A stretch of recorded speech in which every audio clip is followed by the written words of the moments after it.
Hi, my name is Radha, and I have secondary progressive MS, which has left me physically disabled and needing to use a wheelchair. Lockdown has been experienced differently by vulnerable and disabled people like me. Because of COVID, able-bodied people have had to deal with some of the same restrictions to their freedoms for the first time in their lives. These restrictions are just a fraction of those that disabled people face every single day. I hope the experience of lockdown will help people who aren't affected by disability to think differently. One positive that could come out of the pandemic is that people in our communities find more compassion for others. We just can't go back to the way things were before. This is my poem, A Disabled Person's Perspective on Lockdown.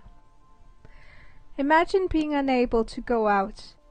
Imagine being confined within four walls, for months on end, for years, forever.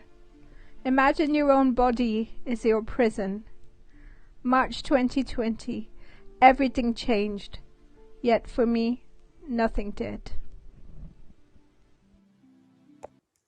As a parent, during lockdown, things have been different as schools have been closed for 4 months now. Our children have stayed in touch with their teachers throughout, completing curriculum work remotely. Nonetheless, lockdown has given us the opportunity to help our children learn new skills too. For instance, our son Maban has learned to use a knife safely and enjoyed whittling and woodwork. I hope these new skills and interests stay with him going into the post-lockdown world. My name is Madeline, and in quarantine I've picked up a new skill, whittling. These are some of the tools I've used. A knife, a saw, these sharp knives to make spoons, and this pocket knife. This spoon is made by my dad. I'm working on this to make it into an arrow, and I'm working on this to make a sword. My dad's made this knife, and my dad and I have made this knife together, and he's made this very cool letter opener. We use the sandpaper to sand down knives, and sometimes the wood to make it feel nice. Thank you for listening.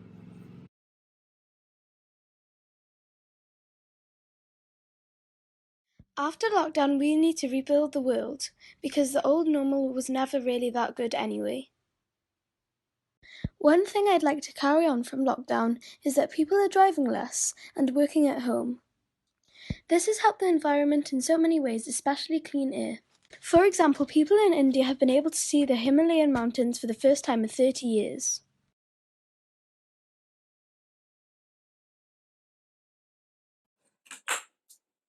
Hello, my name is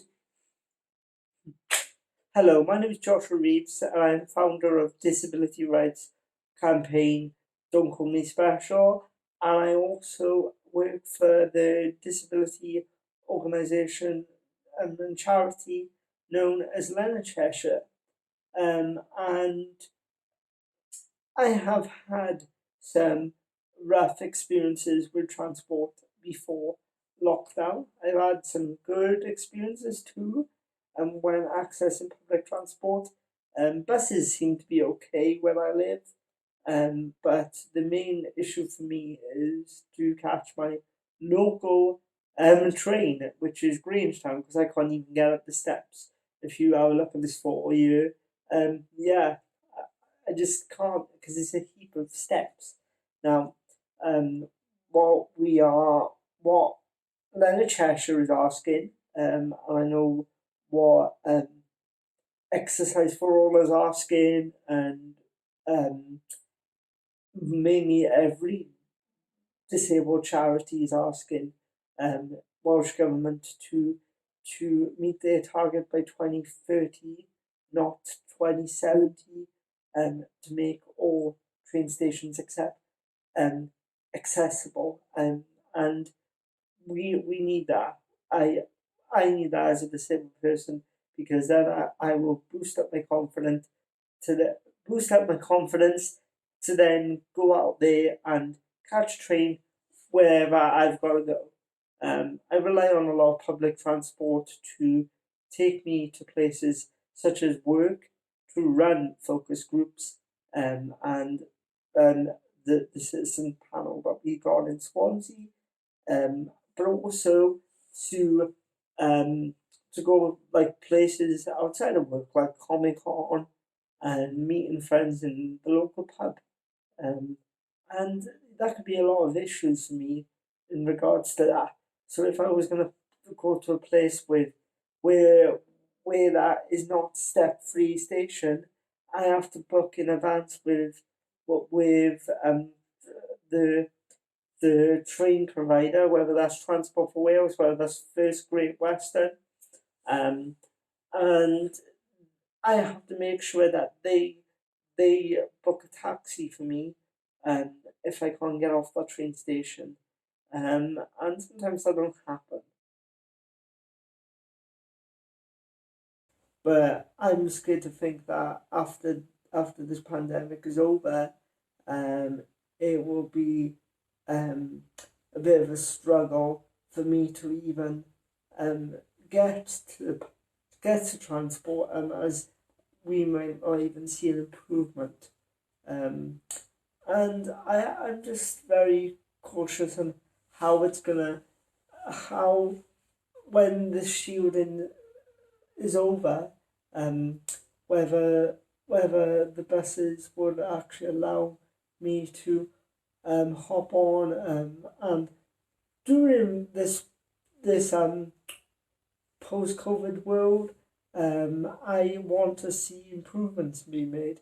Like I mentioned, that it's very important, and part of the manifesto asks Leonard Cheshire's and part of Leonard Cheshire's manifesto asks is that we see that that we should see Welsh government, that we would like to see Welsh government put all train step free stations by 2030, and I think it's very important for us to obviously go out after COVID to experience life again. It's been a massive problem for me, not accessing transport during this pandemic, because I'm a very independent, in inverted brackets, person. I miss going to work while outside, and to obviously go to the pubs with my friends and stuff, and to do with this transport and stuff, and shielding has been a very struggle on my mental health. You've got to rely on a God to put the ramp up for you, and you've got to book assistance. Now, booking assistance is always a problem for me if I'm very busy the day before, and it comes about 6 o'clock when I finish work. I can't book assistance then, because it's got to be a 24-hour gap, and I disagree with that heavily. Hopefully after COVID we will see an improvement being made for disabled people to access the local train stations, and also public buses, as it's very important. So thank you everyone for listening.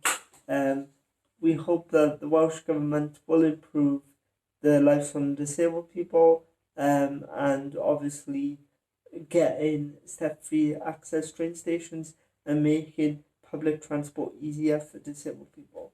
A fifth of disabled people say they will not leave home until a vaccine for coronavirus is developed, a new survey has found.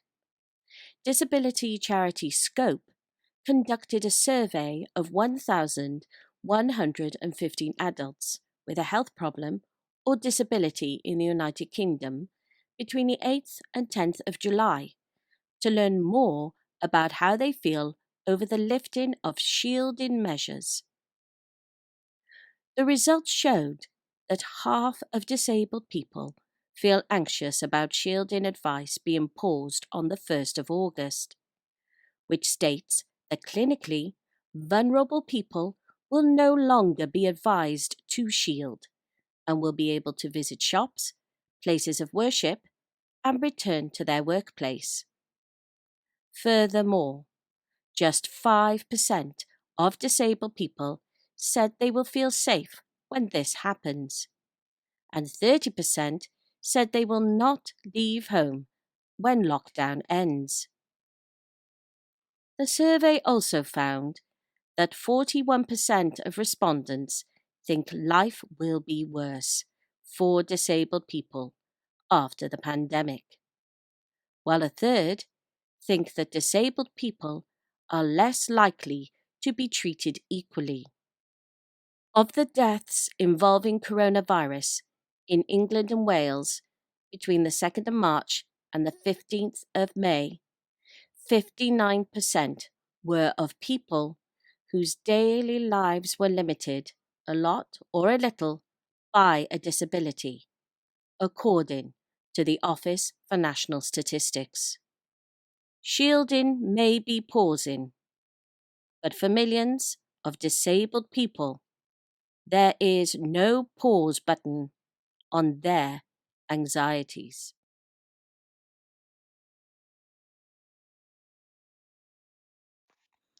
Face covering check.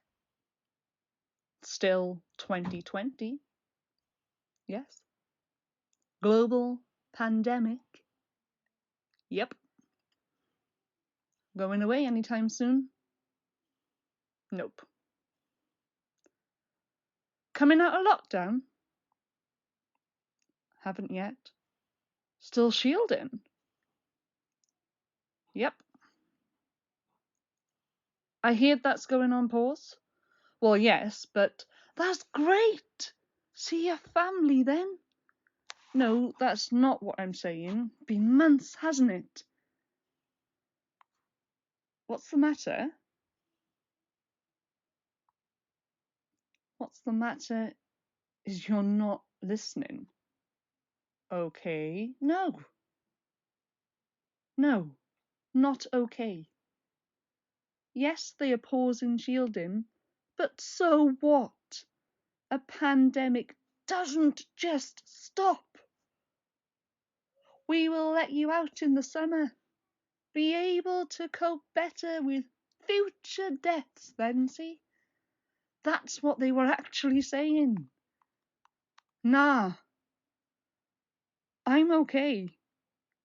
I'll come out of lockdown in my own time, in my own way. And when it's safe. Believe you me, I want nothing more than to hug my son safely. I'd rather hug him every day for the rest of my life than rush in and just get to hug him. What? Twice? Please listen when I tell you we are the bubbles inside a bottle of pop. Open. Fizz. Shut. Open. Fizz. Shut. Open. Fizz. Shut. Open. Fizz. Shut. Listen. Open. Our government has let us out. Fizz. People, enjoy your time out. Shut. Repeat. Summer fizz. Autumn fizz. Winter fizz. Spring fizz. Coming soon to somewhere near you. It's not time yet. By Rebecca Williams.